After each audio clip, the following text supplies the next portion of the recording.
Isipin mo ito, nasa airport ka, mahaba ang pila sa security, malapit na ang turn mo. Ipinasa mo ang bag mo sa scanner. Pagkatapos, pinahinto ka ng officer. Binuksan nila ang bag mo at nakita nila ang mga gamot mo. Tinanong ka agad, ano pong gamot ito? Maraming senior ang nagugulat sa ganitong sitwasyon. Hindi dahil bawal ang gamot, kundi dahil may mga patakaran sa pagdadala nito sa eroplano. May mga gamot na pwedeng dalhin, may mga gamot na kailangan na sa tamang lalagyan. At may mga pagkakataon na maaaring kunin o hindi, payagang dalhin kung mali ang pagkakapak. Kaya sa video na ito, pag-usapan natin ang 10 mahalagang bagay tungkol sa pagdadala ng gamot sa airport sa 2026. Mga simpleng bagay tulad ng saan dapat ilagay ang gamot, kailan kailangan ang reseta, at bakit mas ligtas ilagay ang gamot sa carry-on bag. Kung may maintenance ka, kung may iniinom kang vitamins, o kung may dala kang insulin o ibang medical supplies, makakatulong sa iyo ang mga paalalang ito para mas maayos ang pagdaan mo sa airport security at mas kampante ang biyahe mo. Ako si Ate Clara. Narito ako sa airport para magbahagi ng malinaw at praktikal na gabay sa paglalakbay, lalo na para sa ating mga senior travelers. Kung nakakatulong sa iyo ang ganitong impormasyon, maaari kang mag-subscribe sa channel at pindutin ang like sa video na ito. Malaking tulong iyon para mas marami pang senior travelers ang makakita ng ganitong gabay. At kung may tanong ka tungkol sa airport o paglalakbay, maaari mo rin itong isulat sa comments. Ngayon, simulan na natin. Narito ang unang bagay na dapat mong malaman tungkol sa pagdadala ng gamot sa airport. 1. Palaging ilagay ang gamot sa carry-on bag. Kapag naglalakbay ka sa eroplano, may isang simpleng bagay na hindi dapat makalimutan. Ang gamot mo ay dapat laging nasa carry-on bag, hindi sa checked baggage. Bakit mahalaga ito? Sa totoo lang, nangyayari ito ng mas madalas kaysa sa iniisip ng mga tao. May mga maleta na nahuhuli sa pagdating, may mga pagkakataon na napupunta sa ibang flight. At minsan, hindi agad makita sa airport. Kung ang gamot mo ay nasa loob ng maleta na iyon, maaaring magkaroon ng problema. Isipin mo ito, mahabang flight. Pagdating mo sa destination mo, wala pa ang maleta mo, pero ang gamot mo sa blood pressure, ang gamot mo sa diabetes, o ang maintenance medicine mo ay nasa loob ng bag na iyon. Kaya karamihan sa mga airline at travel health experts ay may parehong payo. Ilagay ang lahat ng mahalagang gamot sa carry-on bag. Sa ganitong paraan, nasa tabi mo lang ito habang naglalakbay ka. Kung kailangan mong uminom ng gamot habang nasa eroplano, madali mo itong makukuha. Hindi mo kailangang maghintay hanggang makarating sa baggage claim. May isa pang dahilan kung bakit ito mahalaga. Ang cargo hold ng eroplano ay maaaring magbago ang temperatura habang nasa flight. Ang ilang gamot ay mas ligtas kung nasa cabin kasama mo.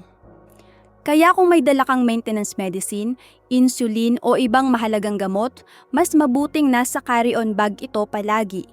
Isa pang maliit na paalala. Subukan mong ilagay ang gamot sa isang maliit at madaling maabot na pouch sa loob ng bag mo. Sa ganitong paraan, kung kailangan itong ipakita sa airport security, madali mo itong mailalabas. Simple lang ang unang paalala na ito. Pero para sa maraming senior travelers, ito ang isa sa pinakamahalagang bagay na dapat tandaan kapag lumilipad. 2. Huwag ilagay ang mahahalagang gamot sa checked baggage. Minsan iniisip ng ibang travelers na mas madaling ilagay na lang ang lahat ng gamot sa loob ng maleta. Mas maluwag kasi doon, mas marami kang pwedeng ilagay. Pero kapag tungkol sa mahahalagang gamot, mas mabuting huwag itong gawin. May isang dahilan kung bakit palaging pinapaalala ito sa mga naglalakbay. Ang checked baggage ay hindi laging kasama mong dumarating. Minsan nahuhuli ito, minsan napupunta sa ibang flight, at minsan kailangan mo pang maghintay ng ilang oras o kahit isang araw bago mo ito makuha. Kung ang maintenance medicine mo ay nasa loob ng maleta na iyon, maaari kang maubusan ng gamot habang naglalakbay.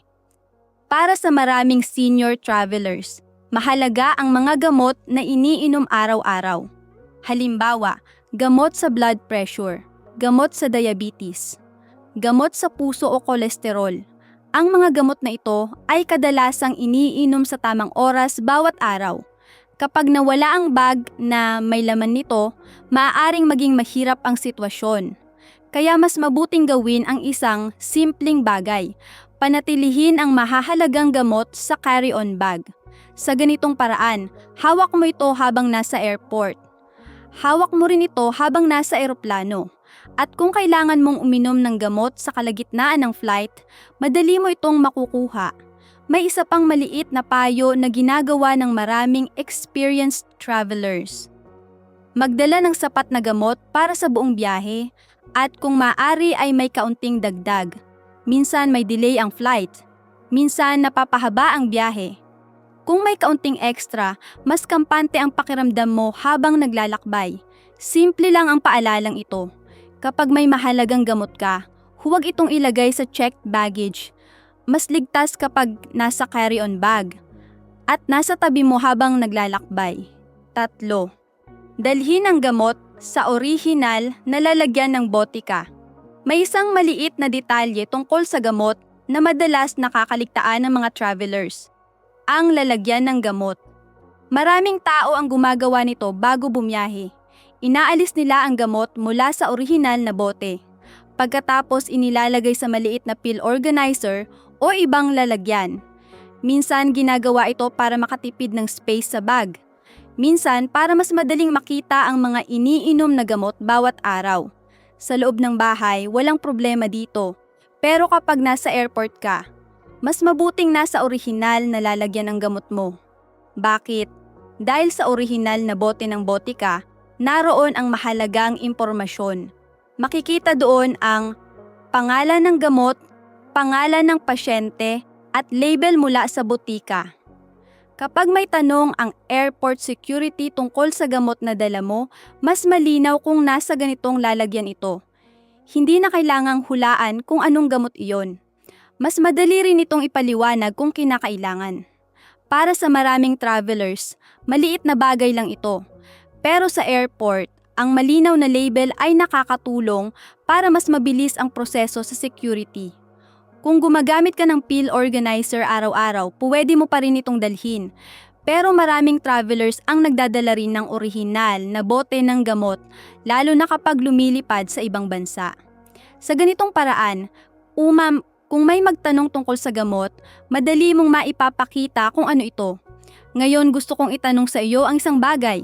Kapag ikaw ay naglalakbay, paano mo dinadala ang iyong mga gamot? Nasa orihinal na bote ba ito ng botika o gumagamit ka ng pill organizer para sa bawat araw? Kung gusto mo, maaari mong ibahagi sa comments. Maraming senior travelers ang nagbabasa rin ng mga karanasan ng iba. Minsan, ang simpleng payo mula sa kapwa traveler ay malaking tulong sa susunod na biyahe. 4. Pinapayagan ng medical liquids. Kahit lampas 100 mililitro. Kapag tungkol sa liquids sa airport, maraming travelers ang alam ang isang kilalang patakaran. Ang 100 mililitro rule. Karaniwan, ang mga liquids sa carry-on bag ay kailangang nasa maliliit na lalagyan lamang. Pero may isang mahalagang exception dito. Ang mga medical liquids. Kung ang liquid ay gamot, kadalasan pinapayagan ito kahit lampas sa 100 mililitro. Halimbawa, cough syrup, insulin, prescription creams o gels. Ibang liquid medicine na kailangan mo habang naglalakbay. Ang mahalaga ay malinaw na gamot ito. May isang simpleng payo na ginagawa ng maraming experienced travelers. Ilagay ang medical liquids sa isang hiwalay na pouch o maliit na bag. Sa ganitong paraan, kapag dumaan ka sa security, madali mo itong mailalabas kung kailangan. Kung minsan, maaaring tingnan ng security officer ang gamot. Minsan visual check lang, minsan scanner lamang. Ito ay normal na bahagi ng airport security process. Kaya mas mabuting madaling makita at madaling maabot ang mga gamot sa bag mo. Kung may dala kang insulin or ibang liquid medicine na kailangang malamig, maraming travelers ang gumagamit ng small medical cooler o gel pack. Pinapayagan din ito sa maraming airport security checks kapag para sa medical use. Ang mahalagang tandaan ay ito. Kung ang liquid ay gamot na kailangan mo, hindi ito katulad ng ordinaryong liquids tulad ng shampoo or lotion. May mga espesyal na patakaran para dito. Kaya kung may dala kang liquid medicine sa iyong biyahe, huwag kang masyadong mag-alala. Siguraduhin lamang na ito ay malinaw na medical use at madaling maipakita kung kinakailangan sa airport security. 5. Sabihin sa security na may dalang gamot ka.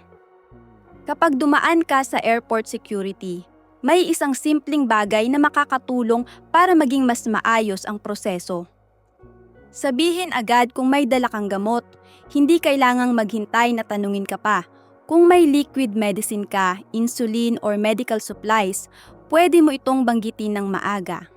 Halimbawa, kapag inilalagay mo ang bag mo sa scanner, maaari mong sabihin ng mahinahon, "May dala po akong gamot."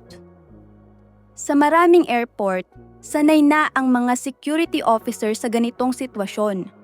Maraming travelers ang may dalang maintenance medicine, lalo na ang mga senior travelers. Kapag malinaw mong sinabi na may dala kang gamot, mas madali nilang malalaman kung ano ang nasa loob ng bag mo. Kung may liquid medicine ka, maaaring hilingin nilang ilabas ito mula sa bag. Kung minsan, titingnan lamang ito sandali. Kung minsan, daraan lang ulit sa scanner. Karaniwan, mabilis lang ang proseso. Ang mahalaga ay huwag itago o ipagsiksikan sa loob ng bag ang mga gamot.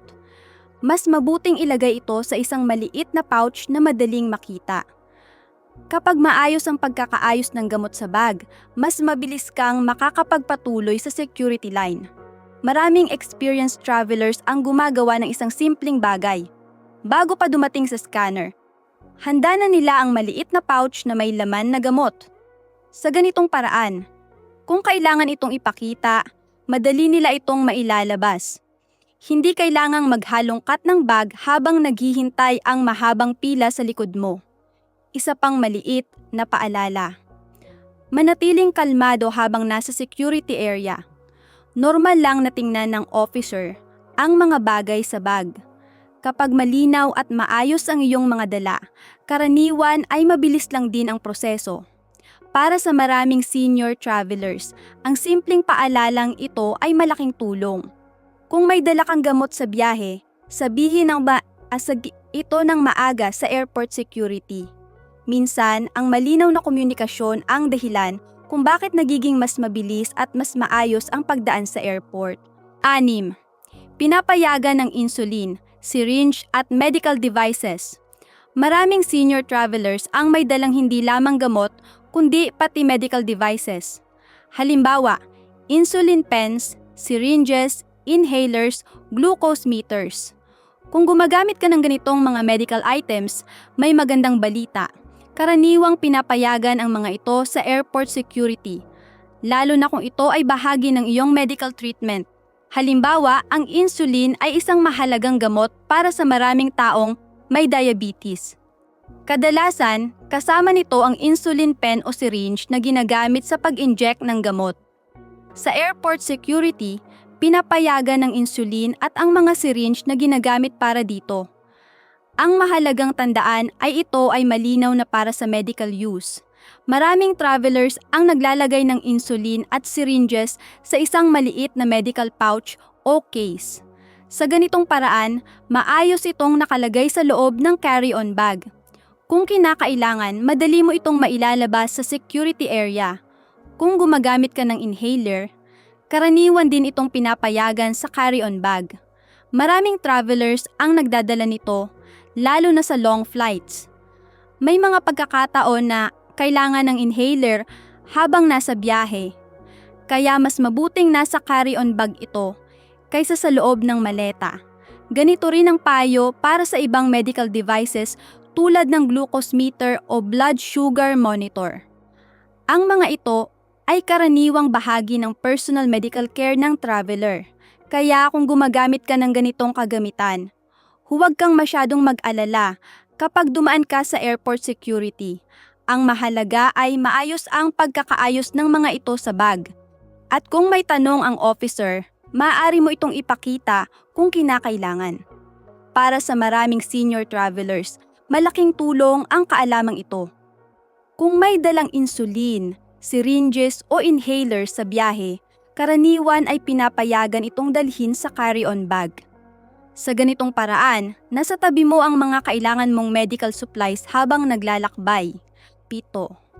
Magdala ng larawan o kopya ng iyong reseta. Kapag naglalakbay ka na may dalang gamot, may isa pang maliit na bagay na makakatulong sa iyo sa airport o sa ibang bansa. Magdala ng kopya o larawan ng iyong reseta. Hindi ito laging hinihingi sa airport security. Sa maraming pagkakataon, sapat na ang malinaw na label ng gamot sa bote. Pero may mga sitwasyon na nakakatulong ang pagkakaroon ng reseta o kopya nito. Halimbawa, kapag naglalakbay ka sa ibang bansa. Minsan may mga tanong tungkol sa gamot na dala ng traveler. Kapag may kopya ka ng reseta, mas madaling ipaliwanag kung para saan ang gamot. Hindi kailangang komplikado ang gawin mo. Maraming travelers ang gumagawa ng simpleng paraan. Kinukunan nila ng larawan ang reseta gamit ang kanilang telepono. Sa ganitong paraan, may digital copy sila na madaling makita kung kinakailangan. Kung gusto mo naman, maaari ka ring magdala ng maliit na printed copy ng reseta. Ilagay lamang ito sa loob ng travel documents pouch o sa bag na dala mo. May isa pang sitwasyon kung saan nakakatulong ang pagkakaroon ng reseta. Kung sakaling maubusan ka ng gamot habang nasa biyahe, maaaring kailangan mong magpaliwanag sa isang botika o doktor tungkol sa iniinom mong gamot. Kapag may kopya ka ng reseta, o kahit larawan ng label ng gamot, mas madali nilang mauunawaan kung anong gamot ang ginagamit mo. Para sa maraming senior travelers, ang simpleng paghahandang ito ay nagbibigay ng dagdag na kapanatagan habang naglalakbay. Hindi ito mahirap gawin at hindi rin ito kumukuha ng maraming space sa bag. Isang maliit na larawan lamang sa iyong telepono. Pero kung sakaling kailanganin mo ito, malaking tulong ang pagkakaroon ng kopya ng iyong reseta habang nasa biyahe. 8. Magdala ng dagdag na gamot kung may delay ang flight. Kapag naghahanda para sa isang biyahe, maraming travelers ang nagbibilang ng eksaktong dami ng gamot na kailangan nila. Halimbawa, kung ang biyahe ay 5 araw, 5 araw na gamot lamang ang inilalagay sa bag. Pero may isang bagay na madalas nangyayari sa paglalakbay. Mga delay sa flight, minsan nahuhuli ang flight, minsan may mahabang layover, at kung minsan, kailangan pang maghintay ng susunod na flight dahil sa weather o ibang dahilan. Kapag nangyari ito, maaaring humaba ang biyahe ng higit sa inaasahan. Kung eksaktong bilang lamang ng gamot ang dala mo, maaaring maubusan ka bago matapos ang biyahe. Kaya maraming experienced travelers ang gumagawa ng isang simpleng paghahanda. Nagdadala sila ng kaunting extra na gamot. Hindi kailangang marami. Karaniwan, sapat na ang 2 o 3 araw na dagdag na gamot. Sa ganitong paraan, kung sakaling magkaroon ng delay sa biyahe, hindi ka agad mag-aalala tungkol sa susunod na dose ng gamot.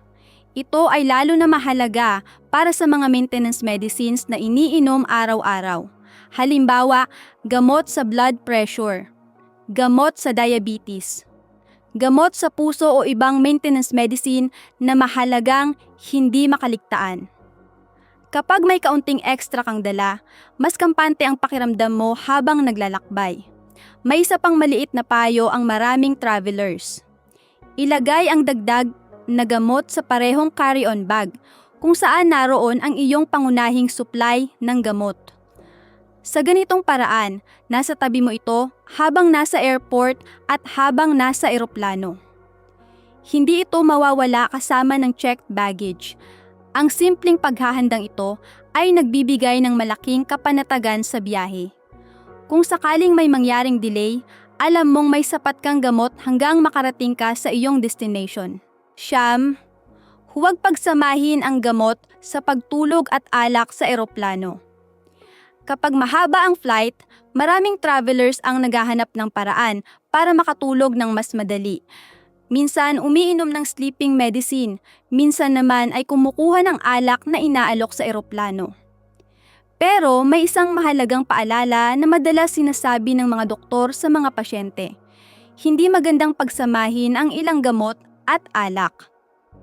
Kapag pinagsama ang dalawa, maaaring lumakas ang epekto ng gamot sa katawan. Halimbawa, ang ilang sleep medicines ay maaaring magdulot ng matinding antok, pagkahilo, o pagbagal ng reaksyon ng katawan. Kapag may kasamang alak, maaaring mas lumakas pa ang mga epektong ito. Sa loob ng eroplano, iba rin ang pakiramdam ng katawan dahil sa altitude at mahabang pag-upo. Kaya ang pagsasama ng gamot at alak ay maaaring magdulot ng hindi komportabling pakiramdam habang nasa biyahe. Para sa maraming senior travelers, mas ligtas na gawin ang isang simpleng bagay. Kung umiinom ka ng sleep medicine o ibang gamot, mas mabuting umiwas muna sa alak habang nasa flight. Sa halip, maraming travelers ang pinipiling uminom ng tubig o juice habang nasa eroplano. Nakakatulong ito para manatiling hydrated ang katawan, lalo na sa mahahabang biyahe. Kung iniisip mong uminom ng gamot para makatulog sa flight, mas mabuting sundin ang payo ng iyong doktor tungkol sa tamang paggamit nito. Ang bawat gamot ay may sariling epekto sa katawan. Kaya kung may maintenance medicine ka o gamot na iniinom bago matulog, mas mabuting maging maingat sa mga bagay na maaaring makaapekto sa epekto nito. Sa paglalakbay, maliit na desisyon lamang ito. Pero para sa maraming senior travelers, ang pag-iwas sa kombinasyon ng gamot at alak sa eroplano ay nakakatulong para maging mas komportable at mas maayos ang kanilang biyahe. 10. Ayusin ang oras ng gamot kapag may time zone change. Kapag lumilipad ka sa ibang bansa, may isang bagay na kadalasang nagbabago agad pagdating mo. Ang oras, minsan ilang oras lamang ang pagitan. Pero kung minsan 6, 8, o higit pang oras ang difference ng time zone. Para sa maraming travelers, maliit na bagay lang ito. Kailangan lang masanay sa bagong oras ng pagtulog. Pero para sa mga umiinom ng maintenance medicine, may isang bagay na mahalagang tandaan. Ang tamang oras ng pag-inom ng gamot. May mga gamot na iniinom isang beses sa isang araw. Mayroon namang 2 o 3 beses bawat araw. Kapag nagbago ang time zone, maaaring magbago rin ang pagitan ng oras ng pag-inom ng gamot. Halimbawa, kung sanay kang uminom ng gamot tuwing 8:00 ng umaga, pero pagdating mo sa ibang bansa ay may malaking time difference, maaaring hindi na iyon ang parehong pagitan ng oras para sa katawan mo. Kaya maraming doktor ang nagbibigay ng simpleng payo sa mga travelers na may maintenance medicine. Planuhin ang schedule ng gamot bago ang biyahe. Kung mahaba ang flight or malaki ang time difference ng pupuntahan mong bansa, makakatulong ang maikling pag-usap sa doktor bago bumiyahe. Sa ganitong paraan, malinaw kung paano mo aayusin ang oras ng gamot habang nasa biyahe o pagdating sa destinasyon. Para sa ilang gamot, mahalaga ang regular na pagitan ng oras ng pag-inom, lalo na sa mga gamot para sa blood pressure, diabetes o ibang maintenance medicine na iniinom araw-araw.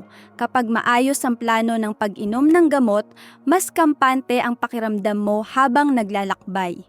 Hindi mo kailangang mag-alala kung kailan ang susunod na dose.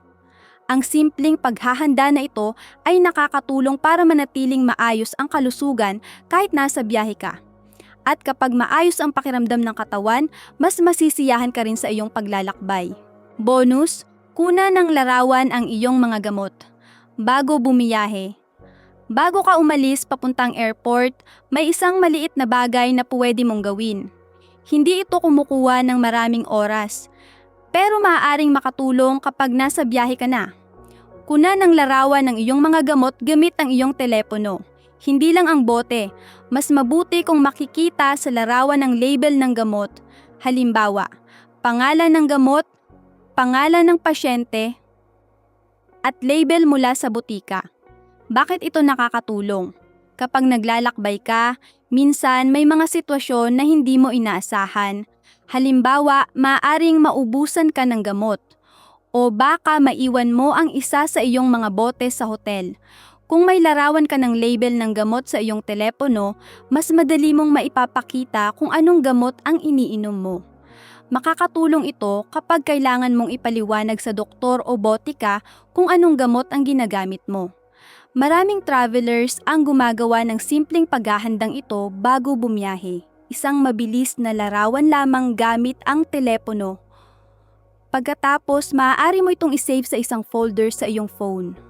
Sa ganitong paraan, kung sakaling kailanganin mo ito habang nasa biyahe, madali mo itong mahahanap. Para sa maraming senior travelers, ang ganitong maliit na paghahanda ay nagbibigay ng dagdag na kapanatagan habang naglalakbay. Hindi ito komplikado. At hindi rin ito nangangailangan ng maraming oras, isang larawan lamang bago umalis ng bahay. Pero kung sakaling magkaroon ng hindi inaasahang sitwasyon sa biyahe, maaari itong maging isang maliit ngunit mahalagang tulong para sa iyo. Kung umabot ka hanggang dito sa video, malamang mahalaga sa iyo ang isang bagay, ang maayos at kampanteng paglalakbay. Lalo na kung may dala kang gamot sa biyahe, maraming senior travelers ang may maintenance medicine. At normal lang na gustong siguraduhin na maayos ang lahat bago bumiyahe. Ang mga bagay na napag-usapan natin sa video na ito ay hindi komplikado. Sa totoo lang, karamihan dito ay maliliit na paghahanda lamang. Ilagay ang gamot sa carry-on bag. Panatilihin ito sa maayos na lalagyan. Siguraduhin madali itong makita kung kinakailangan sa airport security. Kapag malinaw ang pagkakaayos ng mga gamot sa bag mo, mas madali ang pagdaan sa airport. Hindi mo kailangang magmadali. Hindi mo kailangang mag-alala kung nasaan ang mga kailangan mong gamot. Para sa maraming senior travelers, ang ganitong paghahanda ay nagbibigay ng malaking kapanatagan habang naglalakbay. Kapag alam mo na ang mga simpleng patakaran tungkol sa pagdadala ng gamot sa airport, mas nagiging magaan ang pakiramdam sa biyahe. Mas makakapag-focus ka sa mas mahalagang bagay. Ang makita ang pamilya, ang makarating sa pupuntahan, at ang masiyahan sa iyong paglalakbay. Kung nakatulong sa iyo ang video na ito, maaari mong pindutin ang like sa video. At kung gusto mo pa ng ganitong mga gabay tungkol sa paglalakbay sa airport, maaari ka ring mag-subscribe sa channel. Dito sa channel na ito, nagbabahagi tayo ng malinaw at praktikal na impormasyon tungkol sa paglalakbay. Lalo na para sa ating mga senior travelers na gustong bumiyahe, nang mas handa at mas kampante. At kung mayroon kang sariling karanasan tungkol sa pagdadala ng gamot sa airport, maaari mo rin itong ibahagi sa comments. Maraming travelers ang nagbabasa rin ng mga payo ng kapwa nila naglalakbay. Minsan, ang simpleng karanasan ng isa ay nagiging malaking tulong sa susunod na biyahe ng iba. Salamat sa panunood. At magkita tayo muli sa susunod na gabay dito sa airport.